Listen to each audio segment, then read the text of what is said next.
Order! Order! You are an incorrigible delinquent at times. Behave yourself, man!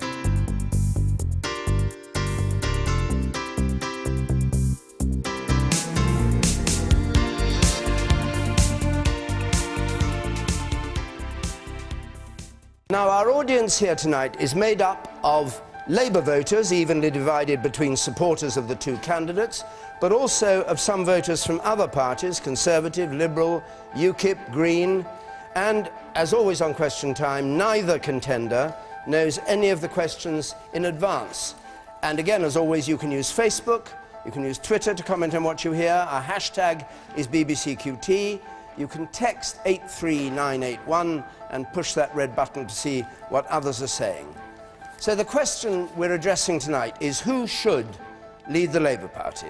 Please welcome Jeremy Corbyn and Owen Smith.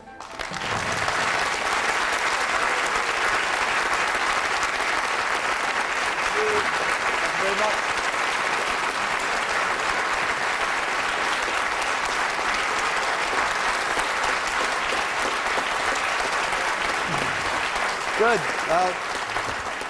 Welcome to you both. Thank you very much. Let's have our first question from Stephen Williams, please. Stephen Williams. Mr Corbyn has no support from his MPs. Mr Smith has no support from his party. Should they not both stand aside and let a unity candidate unite the party? Well, that's a good start. Did you get the question? You have no support from MPs. You have no support from party members. Step aside, both of you, and unite the party. You start, Jeremy. There's no absolutes on either party in this respect. Yes, there is a huge support in the party for a direction of this party of opposing austerity and campaigning for equality across Britain.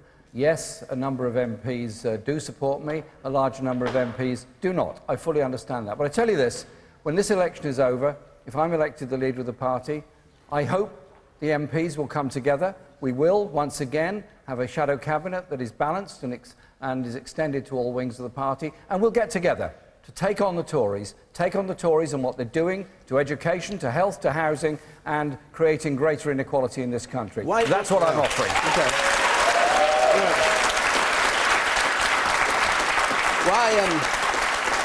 Just before I come to Owen Smith, what makes you think 80% of the parliamentary party who abandoned you are suddenly going to come flooding back to you?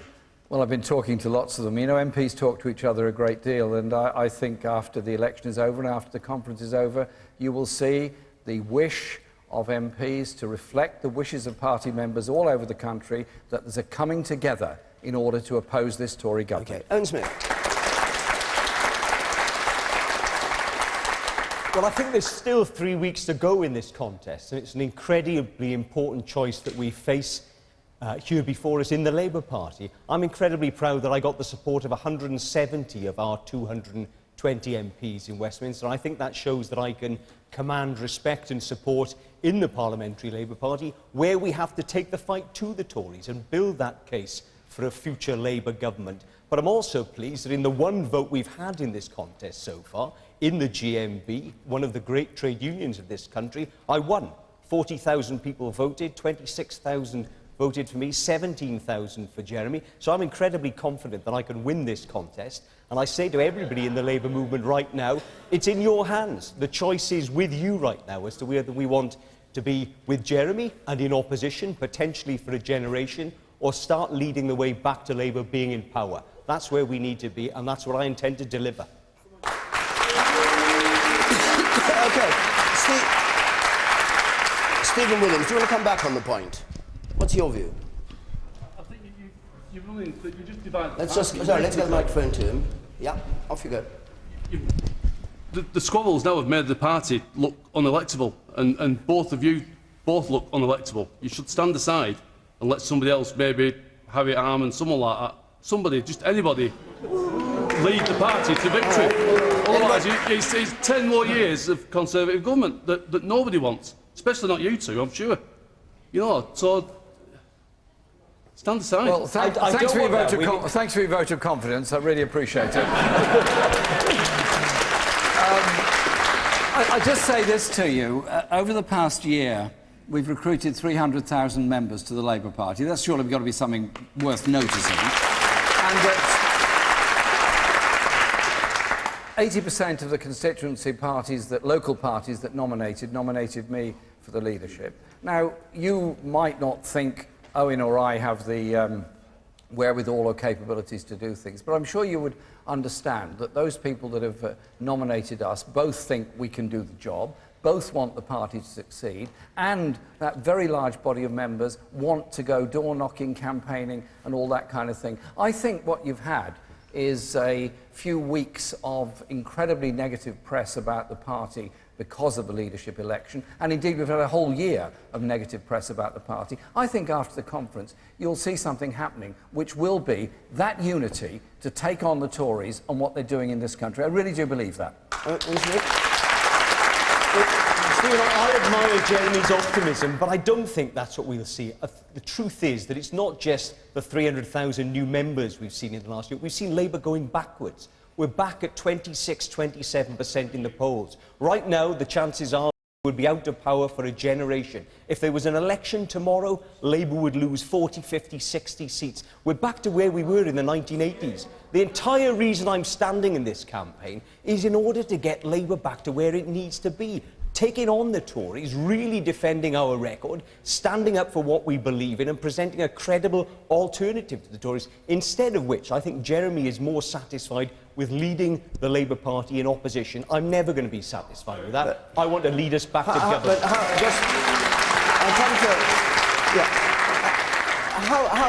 How will you lead better than he does? Well, how will you unite the party? Well, the first thing you've got to do is you've got to be a credible opposition. And I'll take today, for example. Today we've seen a 20% rise announced in the last year in 0 hours contracts. We've seen 1 million extra people announced today on waiting lists in the NHS. And the Tories doing something not even Margaret Thatcher dared to do, bringing back two-tier education. Jeremy hasn't commented on any of these things. The Tories are running amok in this country right now. And we, the Labour Party, all of us here tonight, everybody right across this party, not just the Parliamentary Labour Party, we're all guilty. We're all guilty of letting down, not our party, the people we seek to serve, the people who need a Labour government to get those waiting lists down, to invest in the NHS, to make sure we don't have grammar schools back in this country. But we can't do any of that in opposition. We've got a win to do it. It's not a dirty word. It's what we're about. Okay, we've got a number of hands up. And I'll go to you first, and I'll go round. I'll start with you. Hang on a second, Jeremy. Yes. Correct me if I'm wrong, but up until the mass resignations that took place within the Labour Party within the PLP, were we not ahead by a couple of percent? Wasn't it at that point? Was it not after that point of the mass resignations that we started falling backwards? No. Was it not? Let me correct you, sir. Right. Thanks for the question. I will correct you. You are wrong.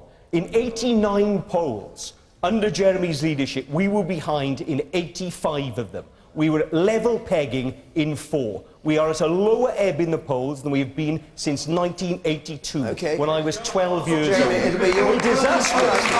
We're disastrous in the polls. We were behind in 85 polls in a row under Jeremy. Before the PLP resigned, we were behind, and we're further behind right now. Man over there, and then Jeremy, it'll be your turn. Yes, you, sir, on the left there. My name is Saeed Maruf Ali, and what I would like to say to you, Jeremy, is ignore some of the negative comments that are coming, because I've been a Labour Party supporter for a very long time, and I walk up and down the street, knocking on doors, and do you know what? People love you. People want you to be the Prime Minister.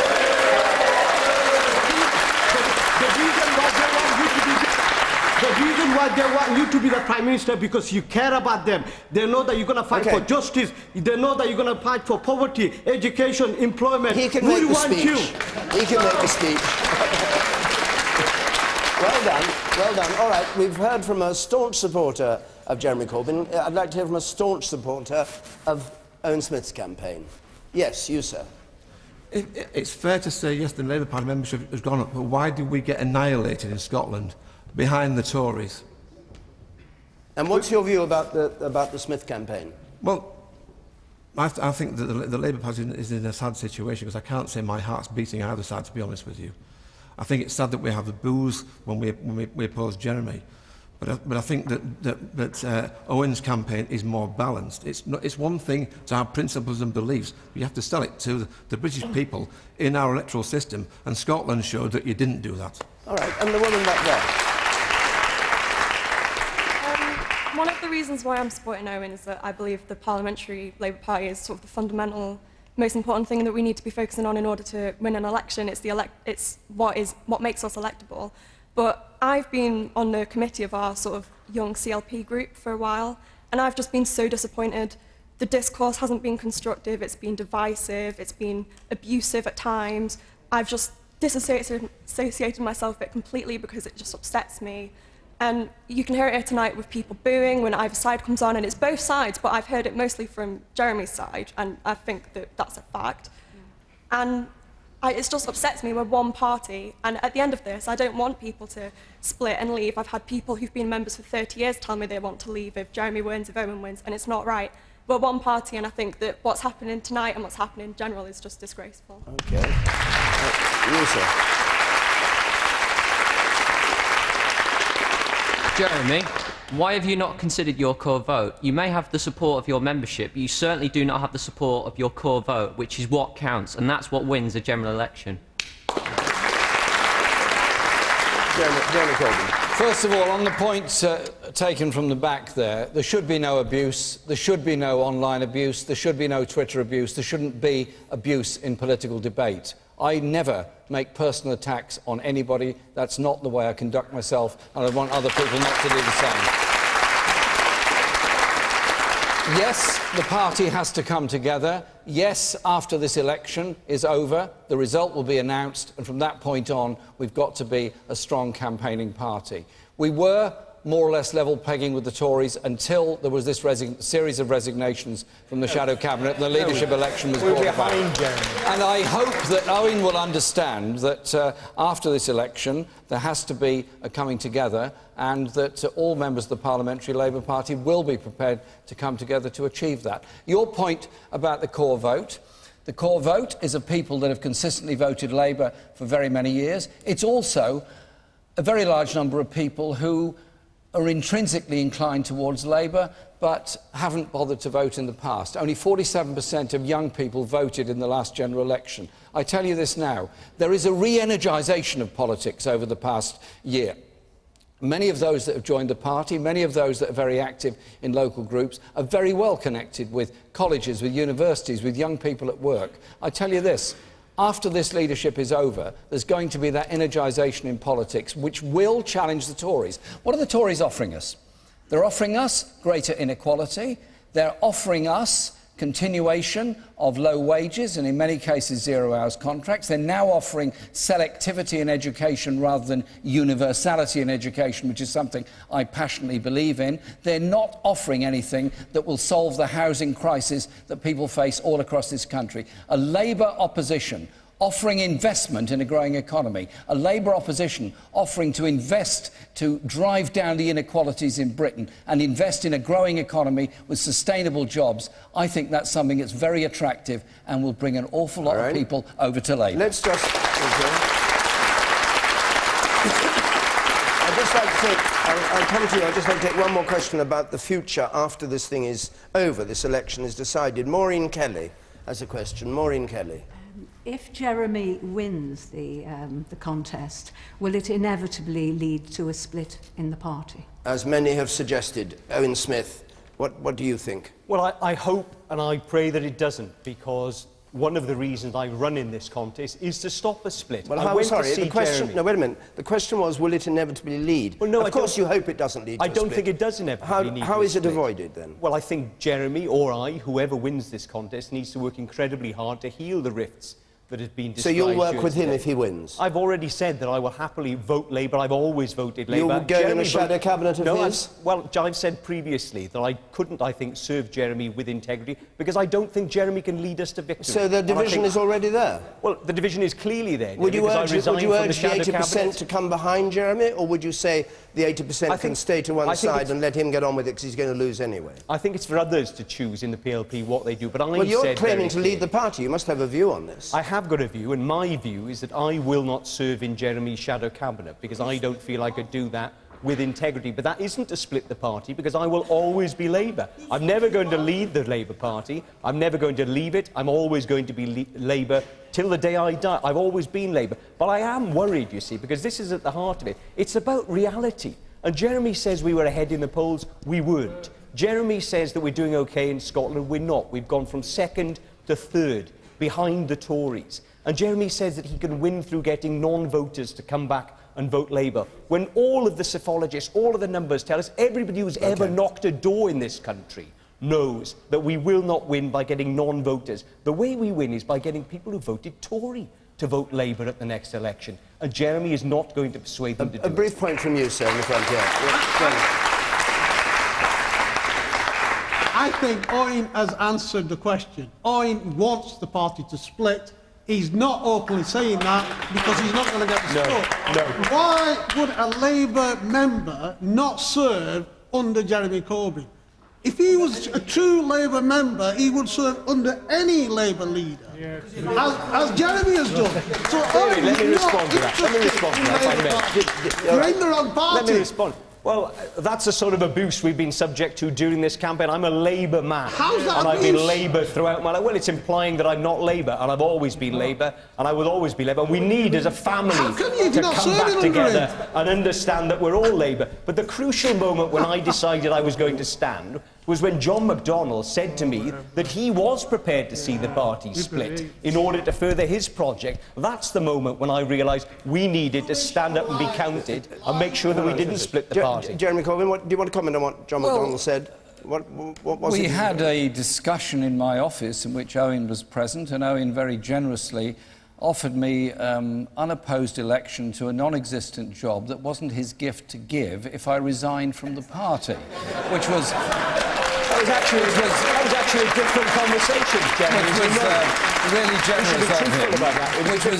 Which was really generous of you, Owen. Different conversation, as I listen, recall. Owen, you and I managed to work together quite well on issues surrounding DWP, and indeed we had a major victory on that. All of us had that major victory on that, which was very good. 3 million families didn't lose £1,000 this year because of the victory that we managed to impose on them in the House of Lords, and as well, of course, our opposition in the House of Commons.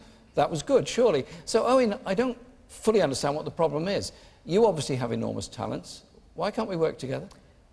Well, I've said it several times, Jeremy. And I'll say it again to you.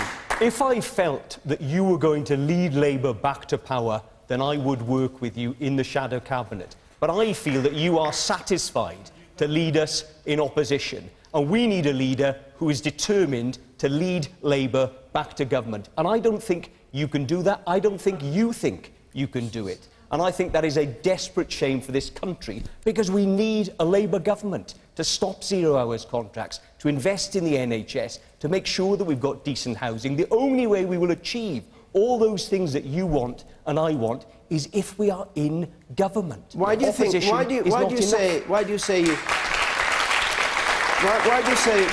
Mr. Corbyn doesn't think he can do it? I mean, why is he bothering to stand for leadership? Well, because I saw him, for example, I saw him asked 5 times on Channel 4 once whether he really wanted to be the Prime Minister of this country, and he didn't answer it. And I've seen him in the shadow cabinet opposite me over the last 11 months, offering scant leadership, not discussing those DWP issues. The truth is, Jeremy and I worked together to an extent. I had one meeting with Jeremy in 11 months about those DWP issues. Jeremy, I asked to meet you on several occasions to talk about DWP stuff, and you weren't available. All right. I'll just take 1 or 2 more points on this, then we'll go on to some particular policy issues. You, sir. Hold on a second. Let's get a microphone to you. Right. Owen, good evening. I wondered if you could explain to me a specific policy, a Labour policy, that you would espouse to, which is completely and utterly different than Jeremy's. I think we should stay within the European Union, and I've always believed that. Jeremy has campaigned to leave the European Union for 35 years. I think we shouldn't trigger Article 50 and leave immediately. Jeremy says we should trigger Article 50 and leave immediately. I believe we should be members of the single market, even if we are leaving the European Union. Jeremy disagrees with me on that. That's a pretty fundamental difference. We've got... take us directly onto a question we've got on this exact subject, so let's go to it from Robert Barnes, and maybe we'll come back to the leadership issues later. Robert Barnes, please. Should there be a second referendum on EU membership or the terms of our Brexit negotiations? Should there be a second referendum on the EU membership or on the terms of Brexit, which is a proposal that Owen Smith put? You've said your bit. Jeremy Corbyn, then come back to you.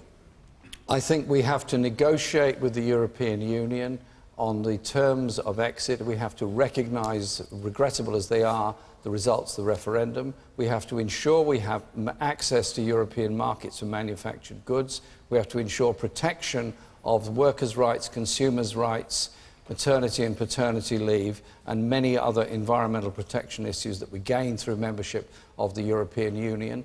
And we have to have that positive relationship with Europe, which means the ability to sell our goods. Do you want us to remain in the single market if it's possible, or is that impossible in your view? A single market, if it's possible, and I think it probably is, that means that we have to be prepared to obviously develop those trade relationships with other countries as well. But crucially, 70% of our exports go to Europe already. It makes an awful lot of sense to get on with negotiating now. But those bottom lines also include, I hope, continued membership of the European Investment Bank. I think that's important. But also in other trade treaties we make, such as with the United States. I am very sceptical of the Transatlantic Trade and Investment Partnership and the agenda that goes with that. And I would want us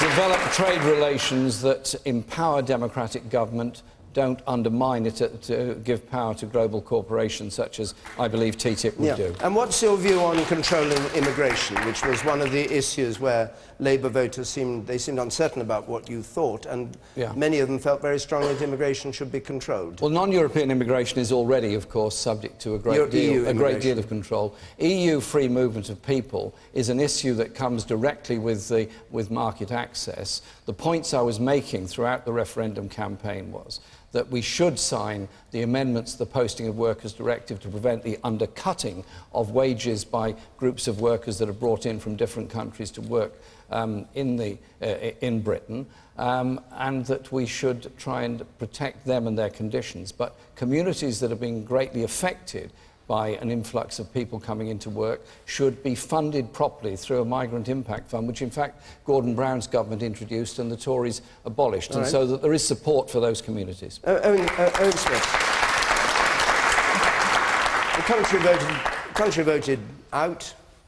You say that's not the end of the story. Well, I say we've got to know what Brexit means. Theresa May says Brexit means Brexit. This week has shown that the Tories haven't got a clue what they think we voted for. David Davis says it means we're leaving the single market, as Jeremy has agreed. Theresa May says it doesn't. Earlier on, they said it meant £350 million a week for the NHS. Clearly, that was a lie. They said there was going to be a points-based system on immigration. That isn't going to happen. We've said that we were going to have all these trade deals done and dusted with Australia and America in a matter of months. Australia and America are saying it could be years before we've got trade deals in place. So my very simple message to the Labour movement is we've got to stand up to the Tories, oppose them properly, hold them to account, negotiate hard alongside them, determine what Brexit's really going to mean, and if it means worse living standards for British people, less money for the NHS, lesser protections for people at work, lesser environmental protections, then we should either at a general election, with Labour arguing that we go back in on the terms of that deal, or potentially at the second referendum, test the actual deal. Not what we were promised, which was clearly a lie, but what the Tories are actually going to deliver. Because I fear they will use this, you see, as an excuse, as Nigel Lawson said just this week, to finish Thatcher's revolution. That's what they've got in mind. It will be an ugly, hard Brexit for Britain, and places like Oldham will suffer. But unless I misunderstood you, you said you would like to see Labour go into the next election saying our party policy is to go back into the EU. Yes. I think to ignore the Brexit vote. Exactly. Exactly. We need to find out what it is. Because Brexit votes set a direction, if you like. We don't know where we're going. But you do, because you know where you're going, because you're going back in. I think where we're going. I hope we are. And I think we should be strong about that, because I've always believed that the best things about the European Union, our ability to safeguard workers' rights, our ability to safeguard... Did you vote for the referendum or not to happen?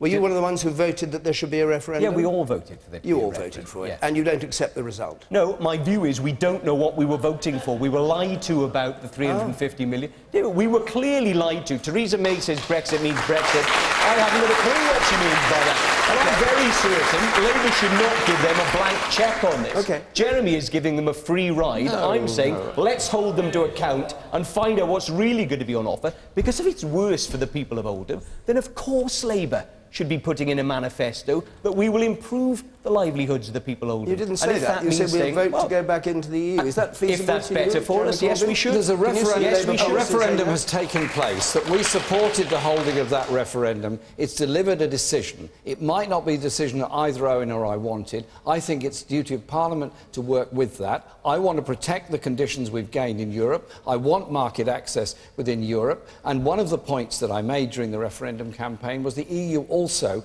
needed to reform, because it was trying to impose privatisation across the continent. It was producing some unpleasant ideas about how national governments should go about running their own national economies. There's always been that debate within Europe. I think we need to negotiate a good trading arrangement with Europe, protects those conditions and gives us market access for British manufacturing industry. Let's go. I will come to others of you, but let's just go back to Robert Barnes, who asked this question. Robert, what's your view of what you've heard there? Well, I totally disagree with Owen Smith.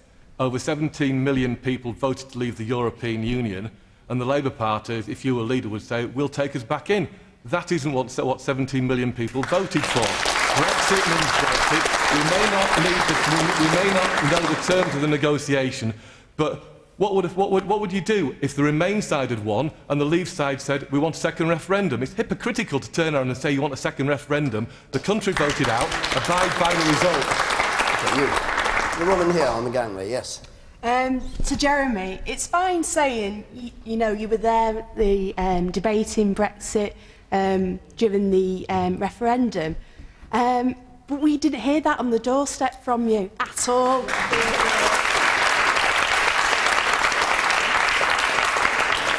What do you mean, that the referendum could have been won if he'd spoken out more? I think so, yeah. To get those extra votes, definitely. Yep. He did say we put the case to remain. We could put the case to remain and reform. We didn't win the referendum, obviously. We have to work with the results of it. I did campaign for Remain. I did campaign to remain and reform the European Union. 65% on opinion polls of all Labour voters voted to Remain.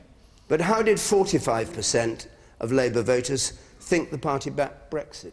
35%. 45. No, 45. You mean 45% think they back Brexit when 65% voted for? No, 45% thought the party. Almost half the Labour Party thought Labour voted back Brexit. Well, we didn't. And you said you were only 7.5 out of 10 in favour. Well, my criticisms of the European Union were the ones I've already put, such as the attempt to impose privatisation on railway services across Europe. So I don't think the European Union is perfect. I don't think anybody thinks the European Union is perfect. I'm sure nobody in Europe thinks Europe is perfect. But what about her argument that that was not the moment to be saying those things, but to be saying let's stay in loudly and clearly? Well, if we'd simply said everything in the European Union was perfect, I suspect we'd have got less votes to Remain than the other way round. I'd agree. Yes, you saw in the blue shirt there. The man in the blue shirt there. Yeah. I voted UKIP for the last two elections. If the Labour Party is going to get anywhere, it's got to bring those UKIP votes back to itself. I'm faced with a situation as a voter where we've got a gentleman here, should he manage to overcome the democratically elected leader of the Labour Party, he will then overcome or attempt to overcome the decisions of the country that we should leave the European Union. Where are we supposed to take our vote? And where's our opposition? We have Theresa May now saying that we don't really want a point system for immigration. Yes, we do. That's what we voted for. But she's saying that's not what the people really want. That's what people do want. But where's the opposition screaming this? They're all hiding behind, we want to go back into the European Union. Okay. That is not what we want. That's not what the people voted for. Can I put a point to you, if I may? Do you think we... Thanks for your question. Do you think we should have an effective trading relationship with Europe? Yes, we should. We did have before we joined the European Union. We also had arrangements with America. It took us 3 days to send our troops to die for America, and they say it's going to take 9 years to come back with a trade agreement. Where are our politicians? After they've had the European Union so long, you've forgotten how to make decisions. Can I ask you a question? You've forgotten how to represent your country. Could you just explain, you say you voted UKIP in the last 2 general elections. What made you vote UKIP and leave Labour? Simply, I simply wanted out of the European Union. Sorry, you simply wanted... Out of the European Union. He did say he voted... You did say you voted Labour before. Oh, sorry, I didn't hear it. Yes, yes. I always vote. I'm glad you always vote. I'm the older generation. You're obviously a true Democrat. You always vote. You, sir. But don't you agree there has to be an effective trading relationship with Europe? And don't you also recognise that 2 million British people also live in other parts of Europe? Yes, and my brother we does. have to accept that there is a very close, often very personal relationship between families here and families all across Europe. And a lot of European nationals that live in this country work extremely hard and help to run our health service and education and many other services.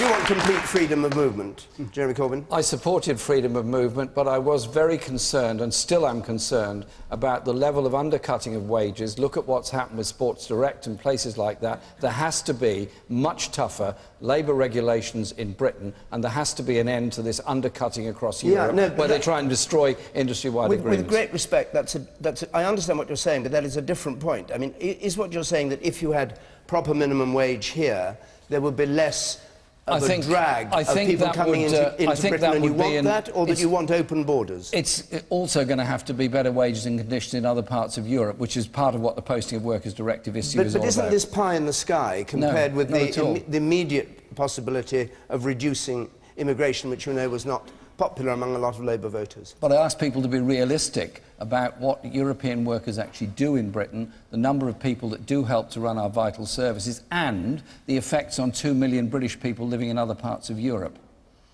Owen Smith. Well, I think the gentleman's question revealed what I was saying, which is we don't know what we've really voted for, because we haven't got the points-based system you were talking about. We haven't got that extra money for the NHS. And I remain concerned, as I said, that the Tories will use this as an excuse to make us worse off as working people in this country. And I don't think that we, the Labour Party, should be sanguine about that. Even if people voted to leave, I think they voted with an idea of what Britain would look like after we left. And at the moment, that isn't very clear. And equally, I'm very clear that we, the Labour Party, should be being a much more powerful opposition. How on earth can we go through 2 Prime Minister's questions and not mention Brexit? It's the biggest issue that has faced our country in generations. And it's the biggest illustration of the fact that we, our leader right now, isn't holding Theresa May and the Tories to account. I'll take a couple of quick points, and then we'll move on to some other topic. You, sir. Yeah, my question is, the EU referendum seems to have proven that the core voting bloc of the Labour Party, the working class, the everyman that Labour is supposed to represent, wants something else. They want UKIP, they want Nigel Farage, Boris Johnson, they want nationalism, and they don't want immigration. How is Labour going to change? Are we going to stick to these progressive values, or are we going to reflect the values that the people seem to want? I think what they want is investment. You know, that's the Sorry, thing that... he just defined what they want. Yeah, I know, but I think the truth is all of those things... No. But can you answer his definition? Well, and do you think he's right or wrong? Is the point? I'm not sure that the truth... I'm not sure that the answer is nationalism. I think in very many areas of this country that have been traditional Labour voters, you can overlay a map and see where the biggest effects of austerity have been, where the biggest appeal of UKIP has been, where the biggest Brexit vote has been, where the biggest loss of industrial jobs have been. Now, the answer to dealing with some of those things is for a Labour government to invest once more. It's why I've talked about a need for a British New Deal, £200 billion worth of borrowing in order to invest in those areas. And if we invested, that some of the pressures that people feel and some of the concerns I think they've had about immigration could be dealt with and could be dissipated. Don't you think, though, don't you think that you're kind of insulting the intelligence of the voters, saying they've been hoodwinked? I mean, if you say that, everybody who votes Conservative is hoodwinked too. Everything is vague, but they still. were clearly hoodwinked about the 350 million quid for the NHS, because that's not coming. That's true. That's not coming. I was all for Remain. Would you just restate your point to Jeremy Corbyn, would you? My point is that calling for a second referendum does seem quite hypocritical. I'm all in favor of Remain. In fact, I'm leaning towards Owen Smith because he wants to remain in the European Union. But the idea that democracy should be done again because we didn't like the results is wrong. It just doesn't make sense. Either ignore the referendum,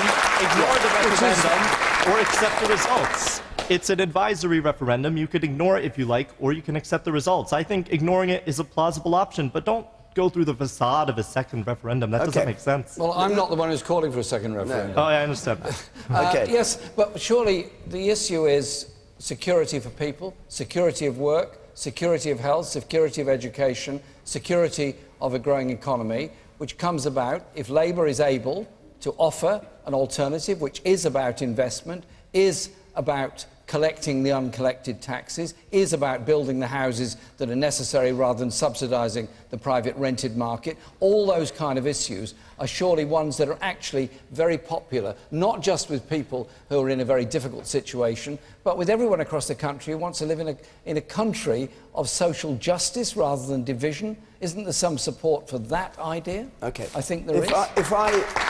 If I got a fiver for everybody who has his hand up now, I'd be a rich man by the end of this programme. I come to a woman instead of a man there. Yes. So, as you know, 16 and 17-year-olds did not have the right to vote in the EU referendum. So I want to know what you have to say to the young people that feel like this decision has been made for them and how you intend to engage them. Well, I would say 16 and 17-year-olds absolutely should have had the right to vote in this election. I would extend that right in all referenda and elections to 16 and 17-year-olds, and we might have seen a very different result had we done that. But I don't think it's anti-democratic to say, let's get to the end of the process when we know what is really on offer from the Tories, as opposed to what they promised, and at that point, allow the British people to either rubber stamp the deal, possibly in a general election, rather than a second referendum, or to reject it. All right. I think we'll move on to another subject. I think we'll leave that for the moment. Can I quickly answer Yes, on the 17-year-old. Yes. Yeah, right. 16-year-olds should have the right to vote. We did try to get that included. That was not, unfortunately, we were not successful on that. I do think we should include in the negotiations the need for universities to maintain the closest possible relationship with European universities. There's already signs that that is in danger of breaking down. And I do think all of our students should have access to the Erasmus project so we continue that very close, good relationship of young people from all over Europe coming together. That is something that's a plus for all of us. Thank you for your question. Aaron Mehta, please. Aaron Mehta. Jeremy Corbyn supports scrapping Trident. Owen Smith supports talks with so-called Islamic State. Why should I take either of you seriously on security? OK, one of you wants to scrap Trident, one wants to have talks around the table with Islamic State. Why should I take either of you seriously on security?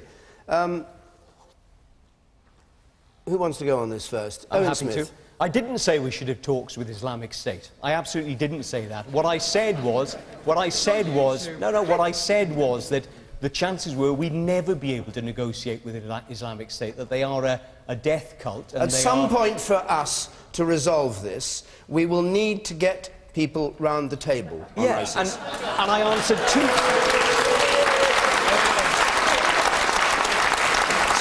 But you haven't read the first part of my answer, in which I said that we wouldn't be negotiating with IS. In the second part of my answer, having been interrupted by the presenter, I went on to say that in my experience as someone who worked on the peace process in Northern Ireland for 3 years, all peace processes eventually are dealt with by all parties coming together, but only, of course, once all parties have renounced violence and sued for peace and sought to be part of the peace process. Now, the chances are, everybody can see, ISIS are never going to fall into that category, are they? They're never going to want to sue for peace. And the chances are, therefore, they will need to be defeated militarily before there can be peace. But if ISIS were, whatever ISIS is in many regards, if ISIS were to renounce violence, that of course you would want to make sure that there was a peace process in the Middle East dealing with that. We should all want that. But it was a slight misrepresentation of what I said. Do you agree with his position? I've always said I wouldn't negotiate with ISIS. What I want to see is a political solution in Syria, which means involving all the countries in the region and the urgent negotiation of a rapid ceasefire to get aid in, an urgent negotiation to support and help the refugees, and a comprehensive plan to bring about peace across the whole region. And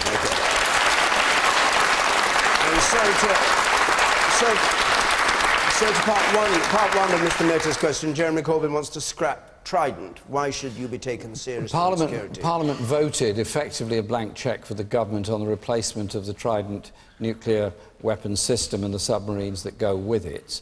I ask the question back, under what circumstances would anyone use a nuclear weapon?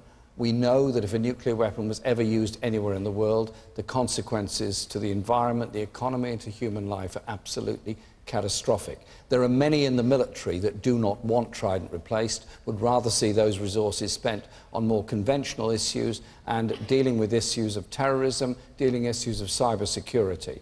187 countries around the world do not have nuclear weapons. We are signatories of the Nuclear Non-Proliferation Treaty, and I think we should adhere to our requirements under that, which is to take steps towards disarmament. I do not believe that the development of a new nuclear weapon system is that. You have a crazed dictator in the Far East, which is currently strengthening his nuclear deterrent. And we all, the Chinese thought that he was going to weaken in a couple of years. Clearly, they were wrong. And now, also we got the situation in Russia as well. I mean, like, you can't play games with this, Jeremy, man. It's like, think about it. Nobody's playing games. We all actually we're serious about this, and I'm sure you are also, to bring about a peaceful world. Do nuclear weapons help to do that or not? Can we not put as much pressure as possible on China and the others to the six-party negotiations about North Korea to try and bring about a denuclearization of the Korean Peninsula in the same way that we've managed to bring about nuclear weapons-free zones in a number of areas of the world, including Central Asia, including Africa, including Latin America, and now the discussions about an Arctic nuclear-free zone. Surely there has to be a place to go forward on bringing about nuclear disarmament. We've managed to ban chemical weapons by agreement. We've managed to ban cluster bombs by agreement. Surely we could work really hard at that by really giving meaning to what the Labour government of the 60s achieved, which was the Nuclear Non-Proliferation Treaty. I really wish I could...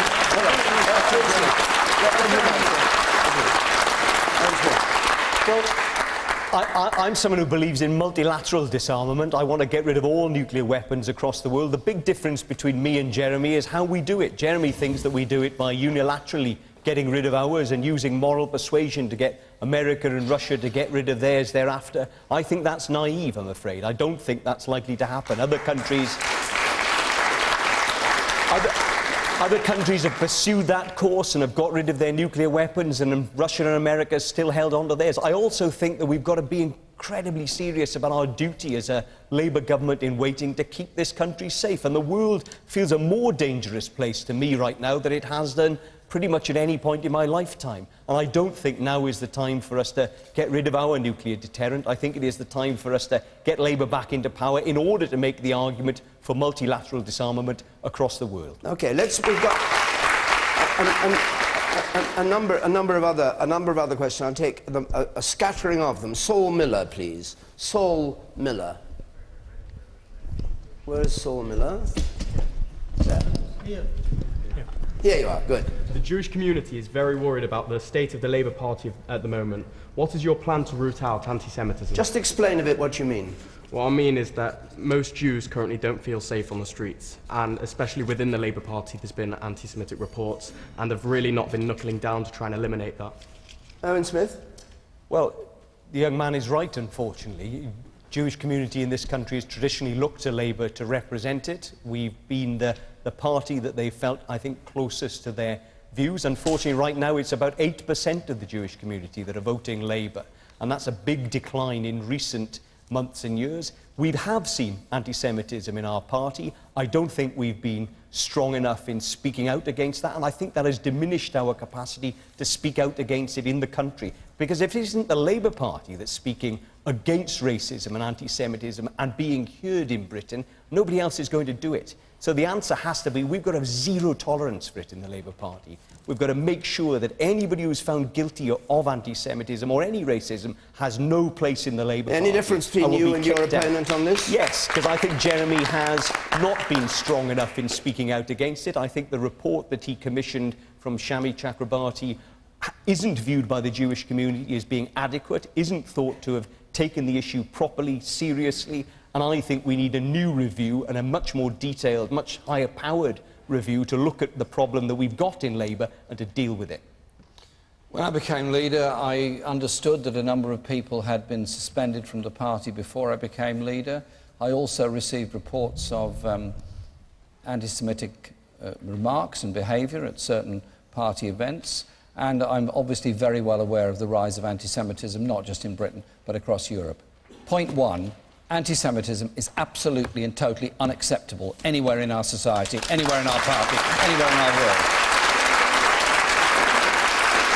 If I may, David, yes, the second point is that I did ask Shami Chakrabarti, the former director of Liberty, to undertake an investigation. I asked her to do it quite quickly because I wanted to be in a position to put a statement to our national executive and put proposals to our conference on how we deal with issues of suspension, how we deal with anti-Semitism in the party. She produced that report. We launched that report. Obviously, it should be subject to review at a later stage to see how it's getting on. Okay. But we have to say to everyone in the Labour Party, this is a safe place to be. This is a welcoming party to be, of people of all faiths, of all religions, to come into our party and work together to achieve the kind of social justice that we want.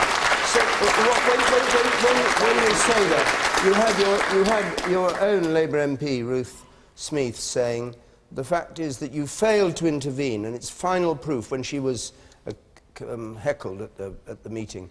Final proof for me that you are unfit to lead and that a Labour Party under your stewardship can't be a safe space for British Jews. I'm very disappointed, Ruth would say that. She was herself subject to some appalling abuse earlier this week and indeed last weekend, and I send my support and sympathy and solidarity to her, as I would to anybody else who's subject to any kind of abuse. I do not accept any kind of racist abuse in any form, in any forum.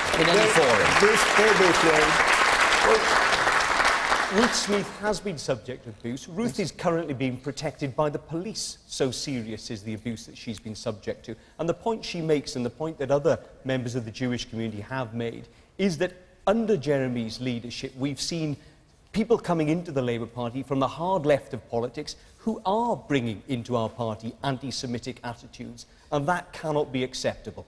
Who are you talking about? I think there are people on the far left of the Labour Party who are flooding into our party, and that's their word, not mine. That's their word, not mine. The AWL, the Alliance for Workers' Liberty, only a couple of weeks ago said, let's flood into the Labour Party.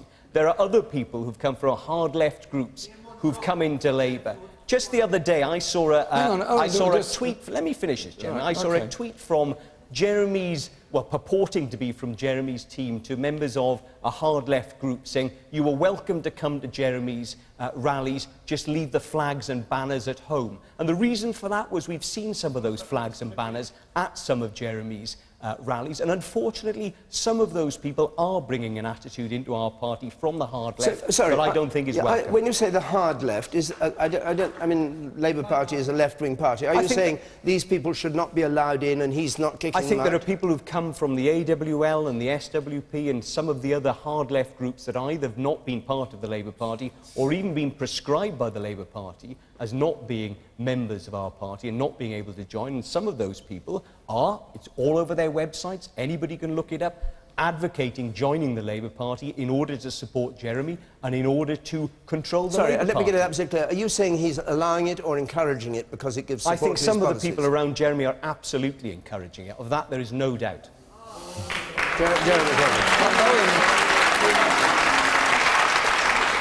I'm sure we can agree. I'm sure we can agree on two things. Firstly, that all of us together are going to make sure that we defeat any aspects of anti-Semitism within our party and within our society. On that, I'm sure we're absolutely agreed.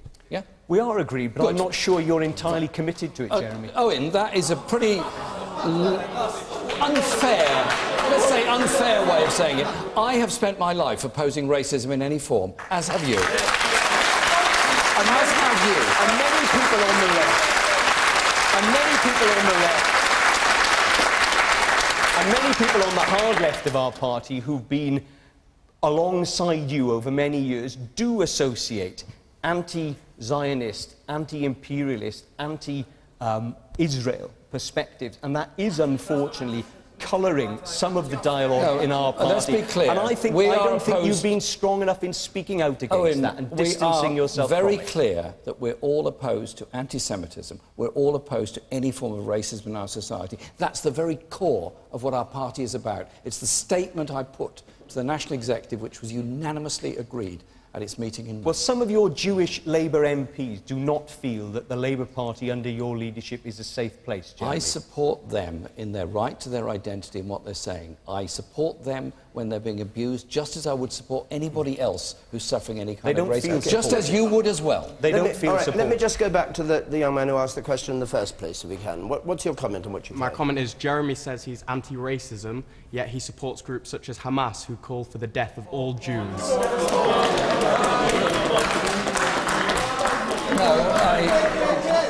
No, I do not support Hamas. You know that.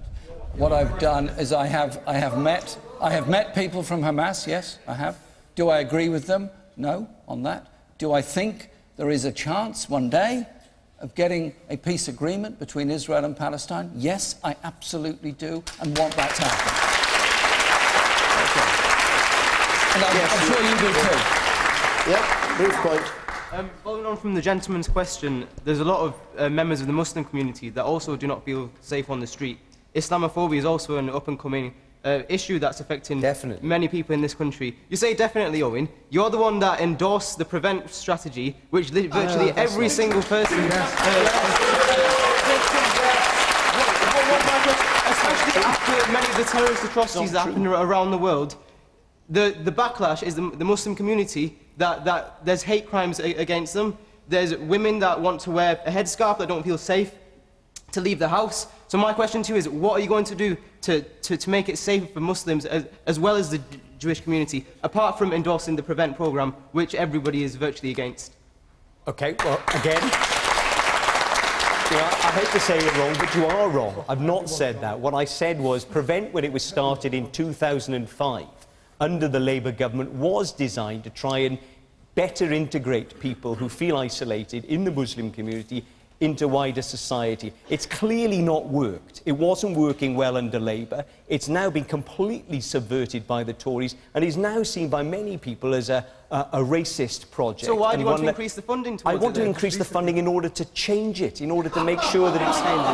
In order to make sure How would you change it then? How would you change it? By taking it back to what it was meant to be right at the beginning, which is a scheme that was designed to integrate people. Now, we might change the name of it, obviously, but it's got to be a scheme that is designed to mitigate against radicalism, make sure that the Muslim community do feel fully integrated and celebrated in our communities. All of us want that in this country, and I would be certain that if I were the leader of the Labour Party, that would absolutely be my policy. All right, leave that one if you would, because we've got only 5 minutes left. I wanted to say something to him. It was kind as well. It was friendly and kind and helpful, honestly.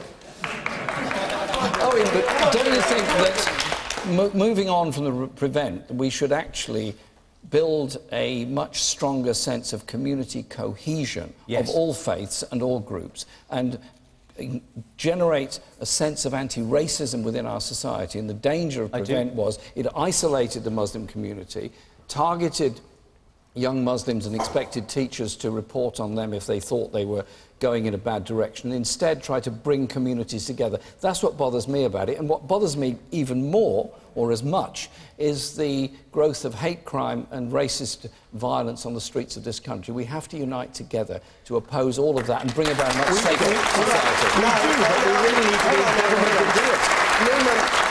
We've got only a few minutes. Newman Mere, and I want quick answers to this one. Newman Mere, please, your question. Are junior doctors right to go on strike? Do you support them? Do you support the junior doctors going on strike? OK, hold on. We want to know what the candidates think. It's a yes or a no.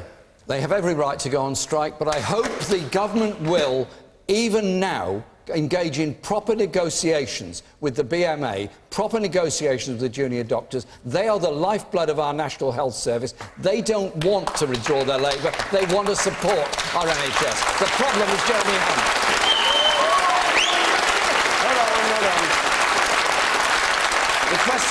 The question wasn't do they have the right to strike. The question was, are they right to go on strike, which is a different question. They felt they were forced into it. They've withdrawn the strike they'd planned because they were hoping to get negotiations going, and they're hoping that the government will make some progress on it. But I hope the government is listening, because those doctors are crucial to our health service. Owen Smith? Well, I too would always defend their right to go on strike. I don't want them to go on strike, though. I think it is potentially dangerous. That's why they've said that they've called off the 5-day strike that they were planning. But I completely understand the way they feel about our NHS. £2.5 billion in debt in this country, A&E maternity units closing down left, right and centre, the Tories undermining the NHS at every turn. It's why we need a Labour government to be able to invest once more in the NHS. I'd invest £60 billion over a 5-year parliament. OK. A lot of solid political questions. We've got a question here, an intriguing one from Susie Robinson. Let's just have that, and then I think we're almost at the end. Susie Robinson. My dad is a retired bus driver and was proud to receive an MBE from the Queen for services to trade unions. What's your view on the monarchy? Jeremy Corbyn. I'm glad he received an honour. Well done, him. I just don't think that serving politicians should receive honours. I think it's an honour enough to be elected.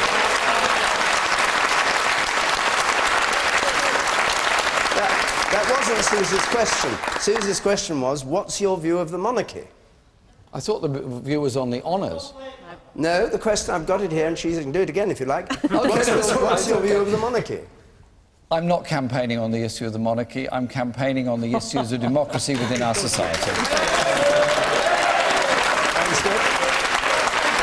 I'm in favour of retaining the monarchy. I think the Queen does a great job. I'm sure your dad was very delighted to get the award, and good on him. OK. And so, last point. Patrick Morello. Very brief, please. How will you heal the divisions in the Labour Party? And as winner, will you offer a post to a loser? Or as loser, will you serve under the winner? I think we've had that answer pretty well. I want the party to come together. I want us to end the election campaign, agree on our general political direction on austerity and social justice and all the things that we agree on. And of course, I'd be delighted to work with Owen to bring about that social justice in Britain. OK, and will you offer him a post? I've already done it. I think he should be the president or the chairman of the party, but crucially, it doesn't exist. We've got to unite it doesn't exist, Owen. The chairman does, Jeremy, as well, you know. The chairman doesn't exist. Crucially, we've got to unite and win, David. We end where we started, but our time's up, I'm afraid. Thank you both very much indeed.